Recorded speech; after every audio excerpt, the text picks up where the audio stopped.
모르드게가 그를 시켜 에스더에게 회답하되 너는 왕궁에 있으니 모든 유다인 중에 홀로 면하리라 생각지 말라.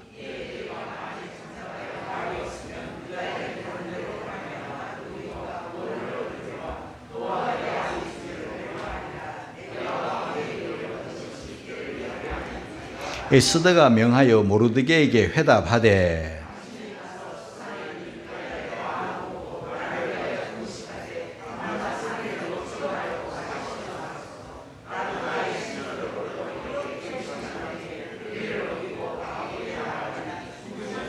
다 같이 모르드게가 가서 에스더의 명한 대로 다 행하니라.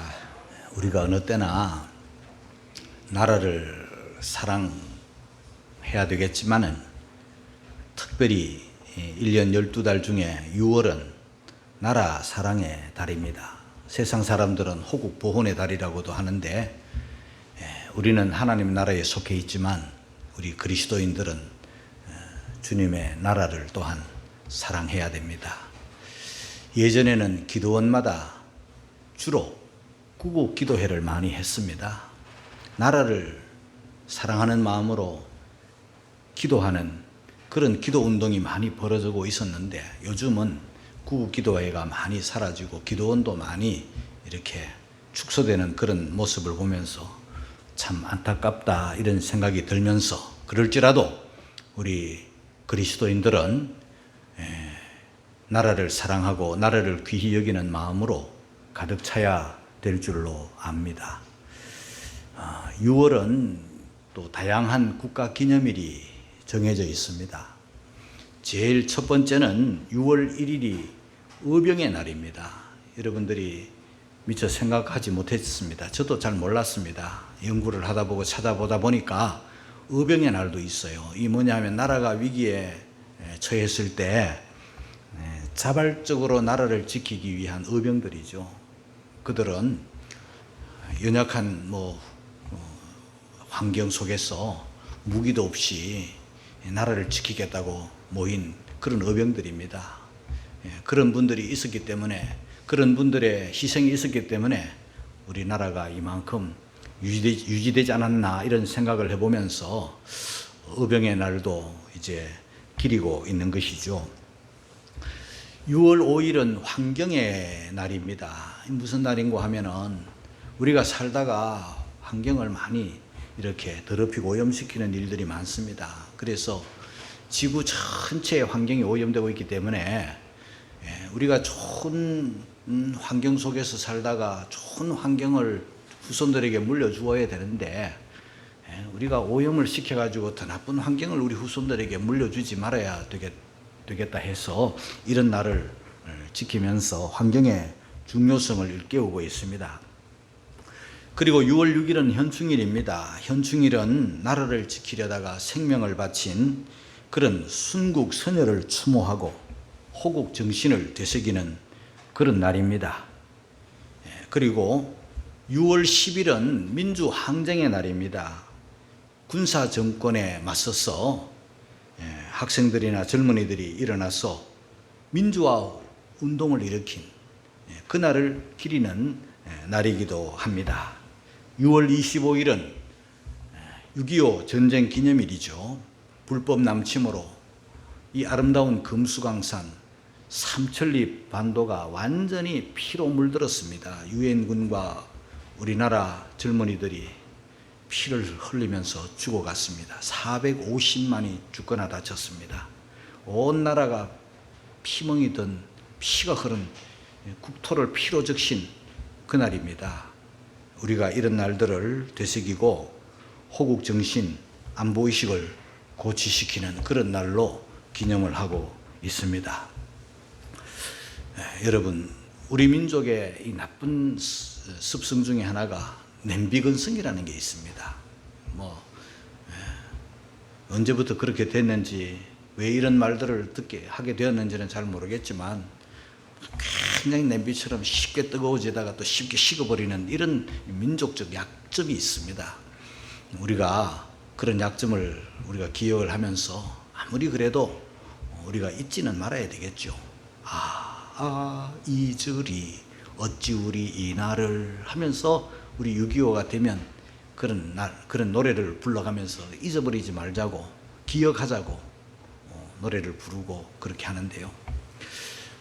우리나라 대한민국 일제 치하 36년 그거 잊어버리면 안 되죠, 여러분. 또 나라를 뺏길 수는 없잖아요.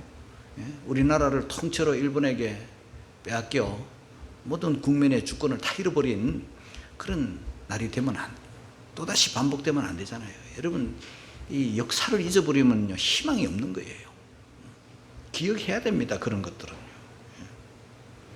정말 나라를 잃지 말아야 되고, 또 전쟁 잊어서는 안 되죠. 그리고 IMF 같은 이런 거 절대 잊어서는 안 됩니다. 나라 살림을 엉망으로 살아가지고 나라를 빚더미에 앉혀가지고 나라의 모든 경제 주권을 잃어버린 이런 날도 잊어서는 안 되죠. 자, 이스라엘에 가면 바드 야셈이 있잖아요. 유태인 학살 기념일. 유태인들이 히틀러에게 600만이 죽었어요. 아주 인종 청소를 하려고 작당을 했잖아요, 그들이. 그 사악한 자가. 그래서 600만을 죽였어요. 여러 곳에 가스실을 만들어가지고 그냥 몰아놓고 다 가스 살포해가지고 다 죽여버리고, 그 시체들에게 기름을 짜가지고 아스팔트 깐 거 우리가 다 알잖아요. 참혹한 그런 현실을 이 바드 야셈에 다 그대로 전시해놨어요. 그들의 머리카락도 있어요. 그들의 가방도 있고, 그들의 신발도 있고, 그들의 그 안경도 있고, 산더미 같은 그런 모습들을, 처참한 광경들을, 사진, 물적 증거들을 그대로 보여주면서 다 사람들이 그곳을 방문하면서 잊지 말자, 용서는 하되 잊지는 말자는 거죠. 잊으면 안 되는 거예요. 그런데 유대인들 사회에서는요, 잊지 말아야 될 또 하나의 절기가 있어요. 유대인들 사회. 그게 뭐냐면 부림절이에요.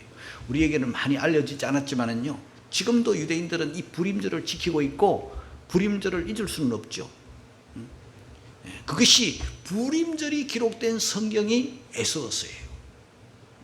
이 에스더서의 특징은요, 오늘 우리가 읽은 이 에스더서, 오늘 우리가 듣게 될 이 에스더서를 보면은 어떤 특징이 있는가 하면 그 성경 이름의 특징이 또한 있죠. 에스더, 여자 이름이죠. 여자 이름이 성경에 기록된 예는 66권 중에 2권밖에 없죠. 룻기, 에스더 2군데예요. 그리고 이 에스더서의 또 하나의 특징은요, 1장부터 10장까지 되어 있는 이 에스더에는요, 하나님 여호와 이름이 단 한 번도 없어요. 뭐 특이한 성경이잖아요. 다 하나님 여호와 하나님 이름들이 자주 반복되는데 1장부터 10장까지 그 긴 성경이 하나님 이름이 한 권도 없는데 성경이에요. 그런데 우리가 성경을 읽다 보면, 에스더를 읽다 보면요, 하나님이라는 말은, 하나님이라는 이름은, 하나님이라는 낱말은 없어도요, 하나님으로 꽉 찬 성경이 바로 에스더예요. 이 설교를 준비하면서 에스더를 많이 연구하고, 에스더를 깊이 연구하고, 또 에스더를 많이 읽고, 에스더서를 읽고 했지만, 오늘 아침에 또 이 새벽에 저는 하나님 앞에 개인적으로 기도하면서 이 에스더서를 또 1장부터 10장까지 또 계속 정독으로 읽었어요. 읽으니까 읽을 때마다 새롭고, 성경 어디나 마찬가지겠지만 이 에스더서는요, 한 장 읽으면 2장 읽고 싶고, 2장 읽으면 또 그 다음 장 읽고 싶고, 흥미진진하게 막 역전에 역전을 거듭하니까 막 빨려 들어가는 성경이에요. 하나님의 은혜에 막 이끌려가는 성경이에요. 그래서 10장까지 읽으면요, 빨리 읽으면 한 30분, 40분 천천히 곱씹으면서 읽어도 1시간이 넘어가지 않으니까, 오늘 예배 마치고 여러분 돌아가셔가지고 그저 밥 한 끼 먹는 시간이면 성경 다 이 에스더서 읽을 수 있으니까, 오늘 설교를 듣고 집에 돌아가셔가지고 또 한번 읽어보면 은혜 위에 은혜가 쏟아지게 될 줄로 믿습니다. 부림절, 이 에스더서에 기록된 부림절의 그 역사를 우리가 한번 좀 살펴보겠어요. 제일 먼저 이스라엘의 부림절의 주인공이 누구냐 하면은요, 에스더예요. 또 다른 남자 주인공이 누구냐 하면은 모르드게예요. 그래서 이 에스더서를 통해서 우리는 이 두 사람을 꼭 알아야 돼요. 에스더를 알아야 되고 모르드게를 알아야 되는 거예요. 자, 이 때가 어떤 때인가 하면은요, 이 유다가, 남유다가 바벨론이라는 큰 나라에게 아주 졌잖아요. 그래서 나라가 아주 망해버렸어요. 끊임없이 선지자들이 외쳤지만 아무런 대비 없이 안 망한다, 안 망한다. 가짜 선지자들은 안 망한다 그래요. 진짜 선지자들은 망한다. 조심해라, 주의해라, 돌아와라, 막 이렇게 하는 거예요. 가짜들은 괜찮아, 하나님의 나라가 왜 망해? 그게 가짜예요. 좋은 소리 하는 게 가짜예요. 그런데 결국 망했잖아요. 하나님의 진노를 받아가지고 바벨론이라는 나라에 끌려가가지고 포로 생활을 70년 동안 하는 거예요. 그런데 바벨론으로 끌려가서 나라가 이스라엘이 유다가 망해버렸는데 바벨론 또한 페르시아라는 나라한테 또 망해버린 거예요. 역사가 아주 확 바뀌어버린 거예요. 그래서 페르시아가 나라를 가지고 있을 때 아주 어마어마한 나라예요. 어디까지냐면 성경에도 에스더서 읽어보면 나오지만 인도까지, 에티오피아까지, 쉽게 말해서 온 세상을, 온 세계를 다 정복하고 있었던 나라가 페르시아예요. 그 페르시아의 왕이 누구냐 하면 왕 이름이 아하수에로라는 왕이에요. 아하수에로라는 왕이 왕으로 등극한 지 3년 만에 온 자기가 통치하는 나라의 그 위상을 온 세계에 알리기 위해서 그 잔치를 열었어요. 귀인들을 다 불러 모아가지고 왕궁에 초청을 해가지고 막 큰 잔치를 여는데 와스디라고 하는 왕비도 또 왕비로서 또 잔치를 열어가지고 한쪽에는 왕이 베푼 잔치 일주일 동안 막 유흥이 그냥 막 넘쳐나는 거예요. 세계 각국에서 뺏어온 기병들, 세계 뺏어온 그런 진귀한 물건들을 가지고 막 술잔 해가지고 먹고 마시고 난리를 칠 때예요. 그리고 왕후 와스디는 와스디대로 막 이렇게 할 때, 그 며칠 지나는 동안에 이 왕이 막 술이 취해가지고 자기 예쁜 왕후를 수많은 귀인들 앞에 한번 내세워가지고 막 자랑하고 싶은 마음이 있었던 것 같아요. 그래서 왕후를 불렀는데 왕후가 왠지 모르게 안 왔어요. 술을 많이 마셔가지고 취해가지고 안 왔는지, 기분이 상해서 안 왔는지 알 수는 없지만 안 왔어요. 왕이 부르는데 안 와? 기분이 너무 상한 거예요. 그래서 신하들한테 물었어요. 이거 어떻게 하면 좋겠냐? 폐위시키소서. 그래서 와스디가 폐위당하는 거예요. 새로운 왕후를 뽑으소서. 그래서 그 자기가 통치하는 127도의 미인들을 다 불러 모았는데 그때 왕후로 뽑힌 여인이 바로 에스더예요. 자, 그러면 먼저 에스더라는 여인의 그 모습을 한번 보겠습니다. 에스더 2장 7절입니다. 같이 읽겠습니다. 시작. 저의 삼촌의 딸 하다스 곧 에스더는 부모가 없고 용모가 곱고 아리따운 처녀라. 그 부모가 죽은 후에 모르드게가 자기 딸같이 양육하였더라. 모르드게는 이 에스더가 딸은 아니지만 이 불쌍한 아이를 딸같이 양육한 거예요. 이 법적으로 보면 사촌 오빠예요. 사촌 오빠인데 그 부모가 세상을 떠났어요. 그 험한 시절에 그 부모님들이 떠나고 어린 나이에 고아가 됐어요. 그래서 모르드게가 딸같이 양육하는 거예요. 수양딸이라고 보면 되겠어요. 그런데 이 에스더도 참 불행한 아이잖아요. 처녀잖아요. 자기 나라에서 살지 못하고 바벨론이라는 나라에 포로로 끌려왔어. 뿐만 아니라 페르시아라는 나라로 바뀌는 이 격변의 소용돌이 속에 휘말려가지고 그것도 부모까지 잃고 나라도 잃고 다 잃어버린 여인. 목숨 하나 붙어 있는데 혼자서 살아가기 어려워서 모르드게가 돌보아주고 있는 그런 가장 낮은 여인이죠. 그런데 하나 무기가 있었어요. 얼굴이 예뻤어요. 아리따운 처녀라. 곱고 아리따다. 어느 만큼 예쁜지 모르겠어요.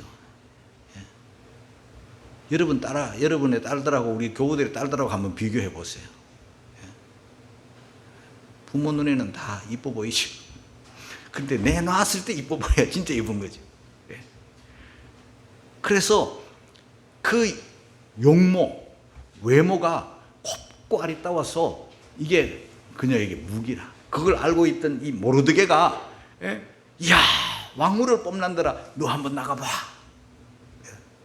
너 한번 출전해봐. 혹시 아냐? 미임 대회에 왕후 뽑는 자리에 나가게 된 거예요. 아무것도 없는 여인인데, 고아인데, 나라도 있고 아무것도 없는데 나간 거예요. 이야, 그런데요, 뽑혀가지고 임금 앞에 나아가는데 하루아침에 나가는 게 아니에요. 성경을 보면 아시겠지만요, 뽑혀가지고 뽑힌 여자가 한둘이가 아니에요. 한번 해보겠다는 사람들이 천국에서 몰려왔으니 얼마나 많겠어요. 그 중에서도 뽑힌 그 몇몇 여인들은요, 특별 대우를 받으면서 이제 임금 앞에 이제 나가는 날이 다가오는 거예요. 얼마 만에 나가느냐 하면 1년 만에 나가는 거예요. 1년 동안 뭐 하나? 임금 앞에 나가기 위해서, 왕후로 간택되기 위해서 몸단장을 하는 거예요. 피부 관리를 하고 예의를 갖추고 배우고 뭐 교양을 배우고 왕의 예법을 배우고 그 1년 기다렸다가 이제 왕 앞에 탁 나가네. 이 여인도 나가고 저 여인도 나가고 탁 보는 거예요. 왕이 딱 보고 아니면 끝나는 거예요. 한 번만 보고 영영 탈락되면요 집으로 가는 게 아니에요. 탈락되면요 임금 앞에 갔다가 탈락되면 집으로 가는 게 아니라 후궁으로 밀려나가지고 거기서 평생 살다가 거기서 죽는 거예요. 예? 그러니까 이 한 명의 선택자. 그런데 짠하고 에스더가 나갔는데요, 왕이 에스더를 딱 보는 순간 반해버린 거예요. 아무리 얼굴이 예뻐서 그렇다 할지라도요, 결국은 우리가 볼 때는 그건 하나님께서 예뻐 보이게 해주신 거예요. 그렇지 않겠어요? 하나님이 제 눈에 안경이잖아요. 아수에라가 딱 보니, 아니 이렇게 예쁜 여자가 우리나라에 있었단 말이야 하고 그 에스더를 보는 순간 다른 여자들 다 물리치고 왕후야 이러면서 왕비가 된 그런 출세한 여인이죠. 가장 낮은 자리에서 의지할 데 없는 고아 자리에서 정말 입에 풀칠도 하기 어려운 여인이 그 대제국의 왕후로 당당하게 뽑혔으니 성공자 아니에요. 출세한 자 아니에요. 우리로 보면은 은혜 크게 받은 여인이죠. 그 여인이 바로 에스더예요. 그런데 그 여인을 뒤에서 후원하고 뒤에서 기도하고 그 뒤에서 이끌어주는 양육하는 왕후가 되게끔 도와주는 한 사람이 있었으니 모르드게예요. 모르드게를 한번 보겠습니다. 2장 5절 6절입니다. 다 같이 시작. 도성수산에 한 유다인이 있으니 이름은 모르드게라. 저는 베냐민 자손이니 기스의 증손이요 스모이의 손자요 야일의 아들이라. 전에 바벨론 왕 느부갓셋날이 예루살렘에서 유다 왕 여고냐와 백성을 사로잡아 갈 때 모르드게도 함께 사로잡혔더라. 여고냐, 여러분 여고냐를 다 연구해봐도 여러분 못 찾아요. 여고냐는요 여호야긴의 다른 이름이기 때문에 못 찾는 거예요. 여호야긴 왕이 유다 왕인데 잡혀갈 때 같이 바벨론으로 잡혀간 사람이 바로 모르드게다. 모르드게는 거기서 정말 출세를 많이 했어요. 어디까지 출세를 했느냐 하면요, 이 바벨론이라는 나라는 유다인이라고 해서 완전히 이렇게 버리는 게 아니에요. 완전히 노예 취급을 한 게 아니고 그 중에서도 똑똑한 사람들, 굉장한 실력 있는 사람들을 이렇게 뽑잖아요. 그 중에 뭐 대표적인 사람은 다니엘 같은 사람은 뽑혀가 총리까지 하잖아요. 그 영특하면 똑똑하면 그런 구덩이 속에서도 귀히 쓰임을 받는 건데, 이 사람은 어디까지 출세를 한 사람이냐, 총리까지는 출세한 게 아니고 대궐 문지기까지 출세한 사람. 그것도 큰 출세예요. 대궐 문지기. 그런데 대궐 문지기까지 출세를 했는데 거기에서 결정적인 정보를 얻어요. 무슨 정보를 얻느냐 하면은 왕을 암살하려는 모의를 듣게 되는 거예요. 큰일 났다. 왕을 죽이려 한다. 그래서 왕을 암살하려는 정보를 왕에게 전달해 주는 길이 없잖아요. 그래서 왕후가 된 에스더를 통해서 전가를 해주고, 예? 또 에스더는 그 무시무시한 왕 암살 계획건을 왕한테, 아하수에로 왕한테 전달을 해주니까 아하수에로 왕이 뭐야 하고 사실인가 조사를 해봤더니 사실이야. 그래서 그 암살 음모, 암살 모의에 가담한 자를 완전히 처단해버린 거예요. 처단해버린. 그런 사람이 모르드게예요. 그런 일들도 모르드게가 유명해질 수 있는 계기, 결국은 하나님의 그 선하심, 인도가 그 안에 다 있었다고 보는 것이죠. 자, 그런데 또 한 사람의 인물이 등장합니다. 누구냐 하면 아하수에로 왕의 총애를 입은 하만이라는 사람이 등장을 합니다. 자, 이 하만 한번 보겠습니다. 에스더 3장 2절입니다. 다 같이 시작. 대궐문에 있는 왕의 모든 신복이 다 왕의 명대로 하만에게 꿇어 절하되 모르드게는 꿇지도 아니하고 절하지도 아니하니.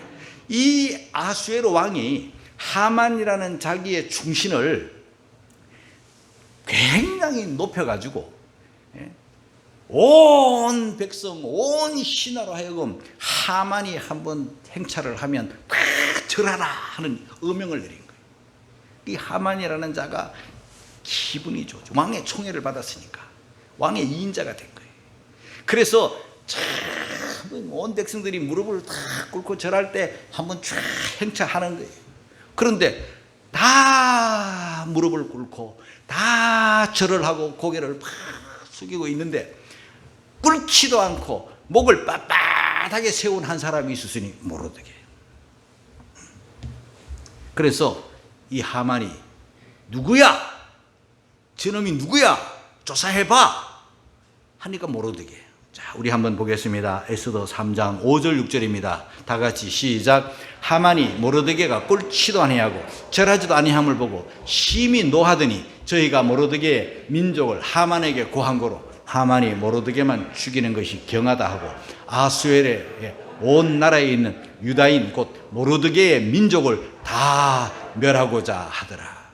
모르드게인 것을 알았는데 모르드게가 유대인인 것을 또 알게 된 거예요. 그래 하만이 모르드게만 죽인 것은 이건 아무 일도 아니야. 경하다. 가벼운 거야. 아예 저 유대인을 그냥 싹 멸해버리자 하고 임금의 도장을 받아가지고 의인을 찍어가지고 유대인을 싹 멸하기로 결정한 날도 결정했어요. 전국 방방곡곡에 이제 방을 붙이고 준비를 하는 거예요. 유대인 말살. 마치 히틀러가 유대인을 아주 씨를 말리려고 600만을 죽인 것처럼 그 히틀러의 형님뻘 되는 사람이 이 하만이라는 자가. 자, 에스더 3장 13절 14절 읽겠습니다. 시작. 이에 그 조서를 역졸들에게 붙여 왕의 각 도에 보내니 12월 곧 아달을 13일 하루 동안에 모든 유다인을 노소나 어린아이나 부녀를 물어하고 죽이고 도륙하고 진멸하고 또 그 재산을 탈취하려 하였고 이 명령을 각 도에 전하기 위하여 조서의 처분을 모든 민족에게 선포하여 그날을 위하여 준비하게 하라 하였더니. 자, 이스라엘 유대인들을 완전 멸하려고 인종을 완전히 청소해 버리려고 아주 살해 계획 음모를 철저하게 날까지 딱 정해가지고 이제 그 조서 임금이 내린 조서 처분을 딱 그 127도에 보내는 거예요. 자, 큰일 났습니다. 이제 유대인들은 다 죽게 됐어요. 임금의 도장이 찍히니까 변개될 수도 없는 거예요. 이제 살아날 길이 하나도 없는 거예요. 이때 하나님의 역사가 나타나는 거예요. 절망적인 풍전등화와 같을 때 에스더가 이 사실을 모르드게로부터 듣고 왕궁에서 자기와 자기 민족이 다 죽게 되었으니 금식을 합니다. 3일 금식을 하는 거예요. 여러분 3일 금식을 하면은요, 우리 금식 해보신 분들은 알지만요, 3일 동안 음식을 안 먹고 물은 조금씩 보통 금식 때 먹잖아요. 물은 조금씩 먹는데 물도 안 먹어요. 이 금식은. 그러면 어떤 증세가 나타나는가 하면요, 피부가 불구스름한 피부가 하얗게 되고 요 불그스름한 입술이 까칠해져 가지고 거칠어져요. 입술이 물기가 없어 가지고. 그러고는요 입에서는 막 썩은 내가 막 나는 거예요. 금식해 보신 분들은 막 입에서 옆에 사람이 못 와요. 예, 그만큼 입에서 말도 못해. 금식을 하면 왜 그렇게 입에서 썩은 냄새가 나는지 몰라. 속에 게 막 입으로 나오는 거예요. 그래 헬쑥해지는 거예요. 헬쑥해지는 거예요. 금식을 하고 임금에게 나갔는데 나가면 안 되잖아요. 예? 오라 했는데 안 온 와스비가 폐위됐잖아요. 부르지도 않았는데 또 나가면 또 죽어. 그러니까 이 에스더는 죽으면 죽으리라고 나가잖아요. 나갔는데 금식하고 나가는 거야.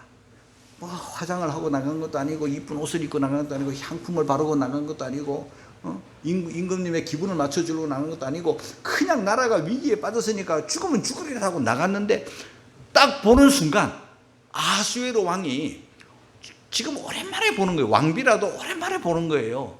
오랜만에 보는데 딱 보는 순간 또 뻑가는 거야. 너무 이뻐 보여. 남자들은요 이쁜 데는 맥을 못 치는 거예요. 이쁘면 그냥 그래가지고 뻑 가고 뿅 가고 하여튼 이랬어요. 이거 뭐 표현이 잘 할 게 없어가지고 내가 이렇게 해보는 거야. 그게 나의 한계예요, 여러분. 그래서 아수에로 왕이 금식하고 헬속하고 핏기도 없고 그래가지고 오는데 입에서 냄새를 풍풍풍 오는데 그냥 이뻐 보이는 거야. 금호를 내밀어야 되지 금호를 안 내밀면 죽어요. 그런데 금호를 탁 내미는 거예요. 쏘라고. 그래서 금호를 탁 잡고 살아날 뿐만 아니라 어찌 생명을 걸고 이렇게 내게 나왔을 때는 무슨 너 이유가 있는 게 아니냐, 무슨 소원이 있느냐. 남자들은요 이뻐 보이면 또 다 줘. 뭐라고 하느냐면요 그때 약속이 뭐냐면 나라의 절반이라도 주겠다. 127도의 절반이면 63.5 아닙니까? 맞나? 아 계산이 빠르네. 그걸 주겠다. 나라의 절반이라도 네가 원하면 다 주겠다. 그래서 자기 나라의 위기를 왕에게 알렸고 생명을 걸었더니 하나님께서 그게요 하나님께서 아수에로 왕의 눈에 콩깍지가 확 끼도록 만들어 주신 거야. 이뻐 보이도록 해줘. 그러니까 하나님이라는 단어는 없어도 그 안에 다 하나님이 역사하는 거 아니겠어요? 자 여기에서 우리는 무엇을 또 들을 수 있느냐 하면 에스더의 각오, 에스더의 결심, 이걸 우리는 배워야 되는 거죠. 자 보겠습니다. 모르드게가 이 나라의 위경을, 나라의 위기를 직감하고 이제 나라가 다 죽게 된 줄 알고 금식하면서 이 모르드게는 그 이전에도 금식을 했어요. 그냥 막 밥맛이 없는 거지. 뭐 금식을 위해서 금식이 아니라 그냥 죽게 되었으니까 뭐 이래도 죽고 저래도 죽는 거야. 죽을 판에 금식을 하면서 그러고 있으니 왕후 에스더에게 그 소식이 들린 거예요. 당신의 그 양아버지 모르드게가 지금 골 밖에서 지금 다 죽어갑니다. 금식을 해가지고 옷도 이상한 걸 막 베옷을 입고 지금 죄를 무릅쓰고 다 죽어가니까 어떻게 하면 좋으냐 하니까 이 왕후 에스더가 자기가 할 수 있는 게 뭐냐, 가장 귀하고 좋은 옷을 갖다가 주니까 그 옷을 받아든 모르드게가 안 입어. 내가 지금 옷이 없어가지고 이런 거 하냐 하면서 그 왕후가 준 옷까지 거절하면서 여전히 금식하고 이러고 있는 거예요. 자 그러면서 모르드게가 그 보내온 중간 역할을 하는 사람에게 이제 또 알려주는 거예요. 뭐라고 알려주는가? 모르드게 요청을 한번 보겠습니다. 에스더 4장 8절입니다. 다 같이 시작. 또 유다인을 진멸하라고 수상궁에 내린 조서 초본을 하닥에게 주어 에스더에게 배워 알게 하고 또 저에게 부탁하여 왕에게 나아가서 그 앞에서 자기의 민족을 위하여 간절히 구하라 하니.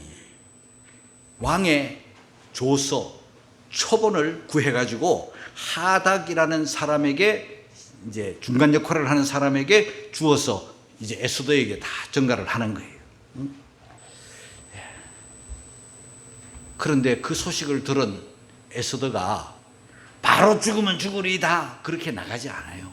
그가 여인이고 그도 사람이잖아요. 그래서 그 전가를 받고 참 마음이 어려웠을 거예요. 예. 한마디로 뭐예요? 임금에게 나가라 하는 거예요. 예. 임금에 나가라. 임금에게 이걸 알려라. 그런데 나갈 수 있는 처지가 아닌 거예요. 안에서는 임금에게 나가기가 그게 쉬운 게 아니에요. 왜냐하면 나가면 부르지도 않는데 나가면 죽는 거예요. 알리지도 못하고 죽으면 끝이에요. 예. 그래서 에스더가 또 전가를 합니다. 그 사람에게, 그 하닥에게 또 답을 합니다. 회신의 답을 하는데 뭐라고 합니까? 에스더서 4장 10절 11절 읽겠습니다. 시작. 에스더가 하닥에게 이르되 너는 모르드게에게 고하기를 왕의 신복과 왕의 각 도 백성이 다 알거니와 무론 남녀하고 부름을 받지 아니하고 안뜰에 들어가서 왕에게 나아가면 오직 죽이는 법이요 왕이 그 자에게 금호를 내어 밀어야 살 것이라. 이제 내가 부름을 입어 왕에게 나아가지 못한 지가 이미 30일이라 하라. 뭔 말입니까? 못 나가겠다는 거예요. 왜? 나가면 죽으니까. 임금의 부름 없이, 임금의 허락 없이 나도 못 나갑니다. 죽어요. 이렇게 할 때 또 못 나간 이유가 있죠. 나 아직 지난번 왕 배고 이번에 또 왕을 아직까지 못 배운 지가 30일입니다. 그런데 내가 어떻게 나갑니까? 이것은요, 지금 이 에스더가 닥친 자기 환경을 지금 말하는 거예요. 못 나갑니다. 당신은 나보고 왕후니까 왕에게 나가라 하지만 여기 법도가 있습니다. 나가면 죽어요. 30일째 아직 부르지 않고 있는데 내가 어찌 나갑니까? 절박한 상황을 이야기하는, 민족의 아픔을 외면하는 게 아니라 지금 자기 현실이 못 나간다는 거예요. 나가기가 쉽지 않다는 거예요. 그걸 좀 알아달라는 거예요.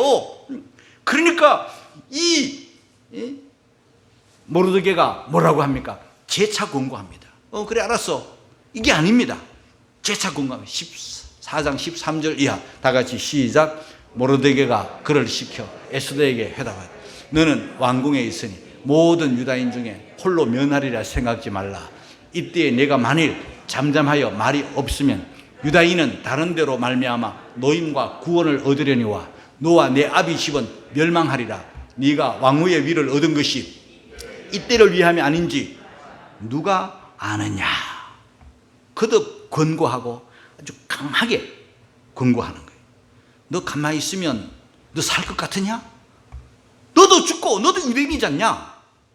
네 아비 집 다 죽어. 너 아비 집 누구야? 나도. 너 죽어.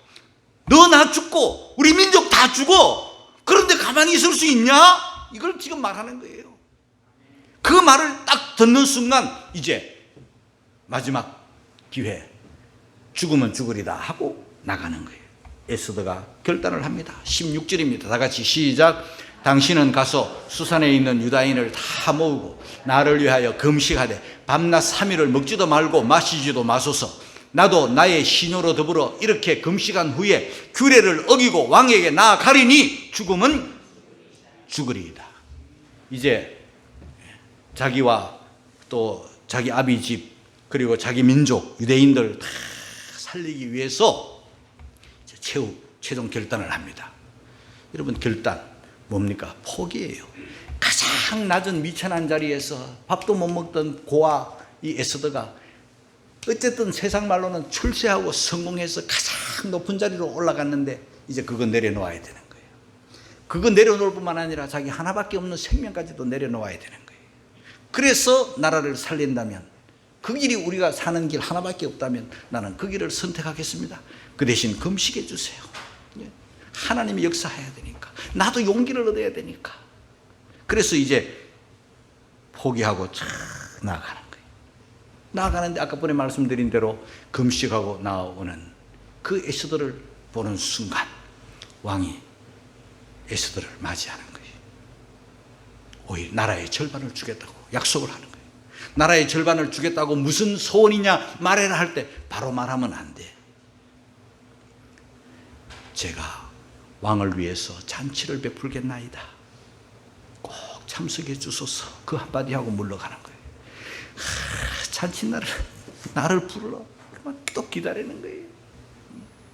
그래서 왔을 때 소상하게 그 형편을 말하고, 하만이라는 자는 그때 모르드게를 죽이려고, 온 이스라엘을 죽이려고 장대를 50규빗이나 만들어 가지고 모르드게 달라고 만들어 놨어요. 50규빗은요 1규빗이 요 팔끝에서 손끝에서 뭐 무릎까지가 1규빗이잖아요. 평균 50cm야. 5, 25, 25m야.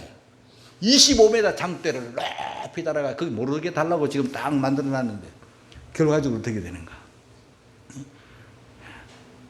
그 위기를 느낀 이 하만이라는 자가 자기가 죽이려고 만들었는데 오히려 역진이 되니까 큰일 났다 싶어가지고 에스더에게, 에스더가 앉아있는 자리 앞에 허겁거려가지고 살려주세요 이런단 말이에요. 이럴 때 임금이 그때 딱 들어오는 거야. 또 그때 딱 들어오니까 아니 저놈이 내 왕후를 겁탈하려고 해, 이렇게 되는 거예요. 예. 그때 딱 이러고 있을 때 뒤에서 보니까 막 이러고 난리가.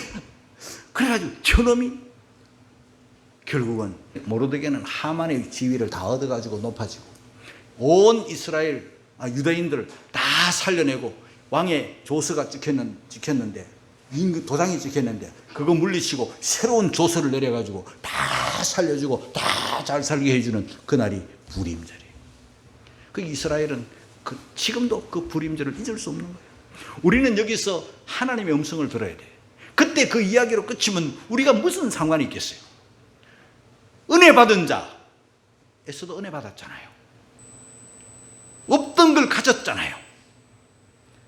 왕후의 위를 얻은 것이 이때인 줄 누가 아느냐? 그래서 임금에게 나아갔잖아요. 희생, 포기잖아요. 오늘 우리 크리스찬들이 하나님으로부터 은혜를 받았잖아요. 그래서 없던 것들을 우리가 받았어요.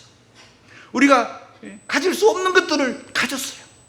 건강일 수도 있고 미모일 수도 있고 또 재물일 수도 있고 좋은 환경일 수도 있고 하나님 은혜가 아니면 가질 수 없는 거, 하나님 은혜가 아니면 누릴 수 없는 거, 하나님의 은혜가 아니면 내 것이 될 수 없는 것들을 우리는 하나님으로부터 받았어요. 구원부터 시작했어. 그렇다면 우리는 이제 은혜 받은 자의 책임이 따르는 거예요. 오늘날 많은 그리스도인들이 은혜를 사모하고 은혜를 받은 걸로 끝나고 하나님께 감사하는데 그 은혜를 나누거나 그 은혜를 베풀거나 그 은혜를 활용하지는 않았다. 흘려보내지는 않는 거죠. 하나님께서 나에게 주신 거 그게 무엇이든지 간에 이제 우리가 할 일은 뭐냐? 사랑에는 항상 책임이 따르는 거예요. 책임을 지지 않는 사랑은 가짜예요.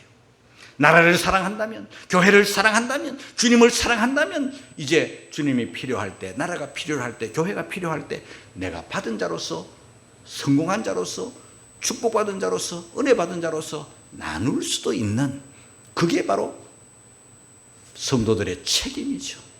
그게 뭡니까? 희생이에요. 그게 소금 녹지 않으면 짠맛을 낼 수 없어요. 그게 뭐 빛은 발하기 위해서는 반드시 빛의 에너지를 태워야 되는 거예요. 향기, 아무리 좋은 향수라도 향을 내려면 그 향수가 녹아져야 되는 거예요.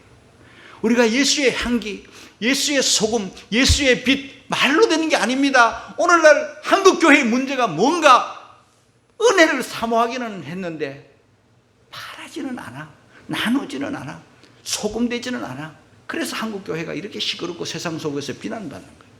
우리 한국 크리스찬들이요, 오늘 이 말씀을 듣는 성도들이요, 우리가 받은 은혜, 우리가 무엇인가를 돌아보고 내가 가진 지위, 신분, 이때를 위함이 아닌가, 나라를 위해서, 교회를 위해서, 주님을 위해서, 복음을 위해서 써야 될 때는 내가 포기하고 희생하고 섬길 때 은혜 받은 자의 사명인 거예요. 사랑하는 성도 여러분, 우리 모두가 소금되고 빛되고 그리스도의 향기가 되어 받은 은혜를 흘려보내는, 나누는 그런 성도들이 되시기를 주의 이름으로 축원합니다.